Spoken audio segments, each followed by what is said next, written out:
அன்பு நேயர்களே வணக்கம். வருகின்ற சனிக்கிழமை வைகாசி அமாவாசை.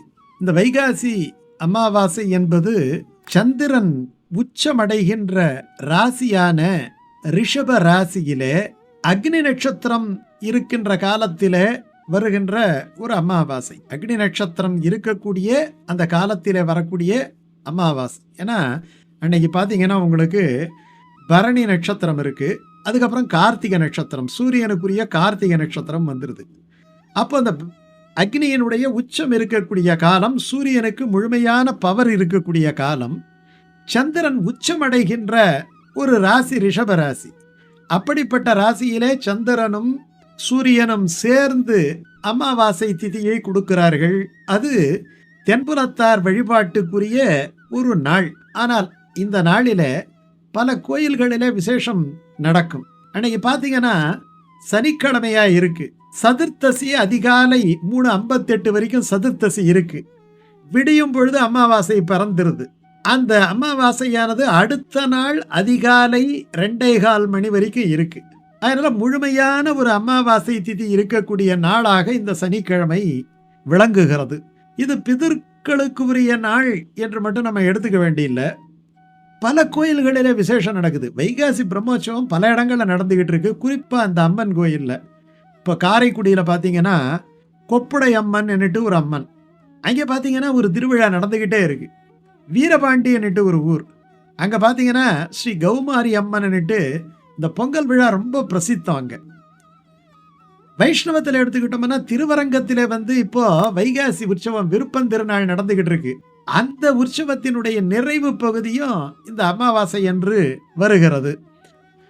அதே மாதிரி அமாவாசை ரொம்ப விசேஷமான நாள். இப்போ பார்த்தீங்கன்னா நீங்கள் அந்த வானியல் பிரகாரமே பார்த்தீங்கன்னா சூரியன் உச்சமடைகின்ற அந்த சூரியன் உச்சமடைகிறது என்ன இந்த அக்னி நட்சத்திரம் இருக்கக்கூடிய நாள், அதாவது இந்த கார்த்திகை நட்சத்திரத்திலேயே சுயபலம் அடைகின்ற நாடுன்னு வச்சுக்கலாம். அப்படி பார்த்தீங்கன்னா சூரியனுக்கு நல்ல பவர் இருக்கக்கூடிய நாள். சந்திரன் உச்சமடைகின்ற ராசி ரெண்டாவது. மூன்றாவது பார்த்தீங்கன்னா ரிஷப ராசிங்கிறதால சுக்கிரன், அந்த சுக்கிரனுடைய ராசி. அது மட்டும் கிடையாது, அன்னைக்கு பரணி நட்சத்திரம் இருக்குது, சுக்கிரனுக்குரிய நட்சத்திரம் இருக்குது. அப்போ சுக்கிரன், சூரியன், அதுக்கப்புறம் சந்திரன் எல்லாரும் சேர்ந்துடுறாங்க பார்த்தீங்களா. அதுக்கப்புறம் பார்த்தீங்கன்னா இந்த கிழமை பார்த்தீங்கன்னா சனிக்கிழமையாக இருக்குது, பெருமாளுக்குரிய சனிக்கிழமை. எல்லா விதமான தோஷங்களையும் நீக்கக்கூடிய கிழமை, ஒரு நியாயவானுடைய ஒரு நாள் அப்படின்ட்டு சொல்லலாம். அந்த சனிக்கிழமையில் அமாவாசை வர்றது, சோம அமாவாசை எவ்வளோ விசேஷமோ அதே மாதிரியான விசேஷம். அங்காளம்மன் கோயிலில் பார்த்தீங்கன்னா உங்களுக்கு ஊஞ்சல் உற்சவங்கள் நடக்கும். பெரும்பாலான கோயில்களிலே ஊஞ்சல் உற்சவங்கள் நடக்கும். பெருமாள் இருக்கக்கூடிய கோயிலில், பெருமாள் கோயிலில் பார்த்தீங்கன்னா விசேஷமான திருமஞ்சனம் நடக்கும். சில கோயில்களில் பார்த்தீங்கன்னா உள்புறப்பாடு இருக்கும். ஏன்னா பஞ்ச பருவங்களிலே ஒன்று அமாவாசை, அதனால் பஞ்ச பருவங்களிலே உற்சவங்கள் செய்ய வேண்டும் என்கிற ஆகம விதிகள் பிரகாரம் பல கோயில்களிலே அன்னைக்கு ரொம்ப விசேஷமாக தான் இருக்கும். இப்படிப்பட்ட நாளிலே நம்முடைய முன்னோர்களை நினைத்து, காரணம் நீங்கள் பஞ்சாங்கத்தில் பார்த்தீங்கன்னா என்ன தான் நீங்கள் பல வழிபாடுகள் செய்தாலும் கூட இந்த நாள் எதற்கு ஒதுக்கப்பட்ட நாள் என்று சொன்னால், நம்முடைய முன்னோர்கள், நம்முடைய சந்ததியிலே நமக்கு முன்னால் இருந்த பெரியவர்களை நினைக்கக்கூடிய நாள். சாதாரணமாக பிதிர் தர்ப்பணம் மட்டும் செய்கிறது கிடையாது. அன்னைக்கு பார்த்தீங்கன்னா சின்ன குழந்தைங்களாக இருந்தாலும் சரி, யாராக இருந்தாலும் சரி, பூஜை அறையிலே அன்றைக்கு அவர்கள் தங்களுடைய முன்னோர்களை எந்தை தந்தை தந்தை தம் மூத்தப்பன் ஏழ்வடிகால் தொடங்கி வழி வழி ஆட்செய்கின்றோம் என்னட்டு சொல்கிற மாதிரி அந்த முன்னோர்களை நினைக்க வேண்டும். அதுதான் முதல் கடமை. பிறகு தன்னுடைய குலதெய்வத்தை நினைக்க வேண்டும், இது இரண்டாவது. மூன்றாவதாக தன்னுடைய இஷ்ட தெய்வத்தை நினைக்க வேண்டும். நாலாவது தன்னுடைய கிராம தெய்வத்தை நினைக்க வேண்டும். இதெல்லாம் ஒரு எந்த வேலையை தொடங்கும் பொழுதும் இது வரிசை. இந்த வரிசையிலே பிரார்த்தனை செய்துவிட்டு நம்ம எந்த காரியத்தை செய்தாலும் அந்த காரியம் 100 மடங்கு வெற்றி அடையும். எப்படி? முதல்ல நம்முடைய முன்னோர்களை நினைக்க வேண்டும். முன்னோர்கள் படம் இருந்தால் வழிபட வேண்டும். நீங்கள் பிதுர்காரியம்ங்கிறதே விட்டுருங்க. சாதாரணமாகவே நம்ம எங்கேயாவது ஒரு விசேஷத்துக்கு போகிறோம், இல்லாட்டி ஒரு முக்கியமான ஒரு வீடு வாங்க போகிறோம், ஒரு நிலம் வாங்க போகிறோம், ஒரு உத்தியோகத்துக்கு போகிறோம், ஒரு பதவி உயர்வுக்கு போகிறோம், ஒரு இன்டர்வியூக்கு போகிறோம், ஒரு பரீட்சை எழுத போகிறோம். எதுவா இருந்தாலும் சரி.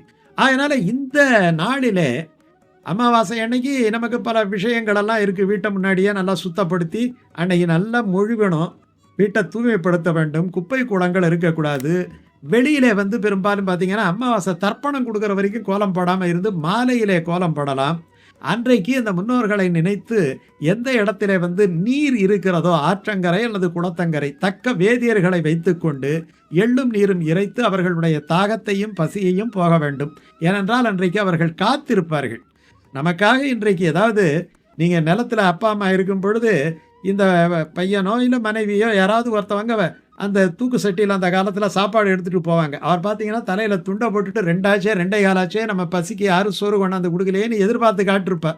தூரத்துல வந்தவனே பார்த்தவனே அவர் பசி மறந்து மகிழ்ச்சியோட, ஆஹா நம்முடைய வீட்டில இருந்து நமக்கு சாப்பாடு வருகிறது என்று அவருடைய வாயிலே எச்சில் ஊறும். அந்த நேரத்துல அந்த சாப்பாடு அவருக்கு இல்லைன்னு வச்சுக்கிங்க, அவருக்கு எப்படி இருக்கும்? அதே மாதிரி தான் நம்முடைய முன்னோர்கள் வாயில் எச்சிலுடன் நம்முடைய வாயில் படியிலே வந்து காத்திருப்பார்கள். இன்னைக்கு அமாவாசையாச்சே, நமக்கு வந்து நம்முடைய சந்ததியினர்கள் நமக்கு நல்லபடியாக வரவேற்று நமக்கு தாக சாந்தியும் வயிற்று பசையும் தீர்ப்பார்கள் என்று நினைத்து காத்து கொண்டிருப்பார்கள். அவர்கள் ஏமாந்தால் அந்த வயிற்றிலே அவர்களுக்கு அந்த அக்னி இருக்கிறது அல்லவா, அது மூண்டு விடும். அதனால அன்னைக்கு அதை செய்ய வேண்டும். அன்னைக்கு அவர்களை நினைத்து தான தர்மங்களை செய்ய வேண்டும். அன்றைக்கு செய்யக்கூடிய தான தர்மமானது பல மடங்கு நமக்கு விசேஷமான பலன்களை தரும். அதே மாதிரி பசுவை வழிபட வேண்டும். காரணம், ஒரு பசுவை வழிபட்டு ஒரு வாய் அகத்திக்கரை தந்துவிட்டாலே அன்றைக்கு 33 கோடி தேவர்களையும் வணங்கியதற்கு சமம்.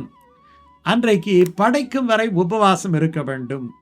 ஒண்ணுமே இல்லாட்டி போனாலும் நீங்க காலையில தூய்மையாக எழுந்து குளித்து, நீங்கள் மிகச்சரியாக உங்களுடைய முன்னோர்கள் படங்கள் இருந்தால் அந்த படங்களுக்கு ஊதுவத்தி ஏற்றி வைத்து மலர் மாலைகளை அணிவித்து, அன்றைக்கு மத்தியானம் சாப்பிட்ற வரைக்கும் நீங்க உபவாசமா இருந்து, வேற எதையும் சாப்பிடாம உபவாசமா இருந்து, ஒரு இலைய போட்டு அவர்களுக்கு எல்லா விதமான பட்சணங்களையும் வைத்து படைத்து, அதற்கு பிறகு அதனை நீங்கள் காக்கைக்கு ஒரு பிடி வைத்துவிட்டு உண்பது இருக்கிறதல்லவா, இதுவே உங்கள் முன்னோர்களுடைய ஆசிகளை பெற்றுத்தரும். அற்புதமான வைகாசி ஏகாதசி, மறந்துவிட வேண்டாம்.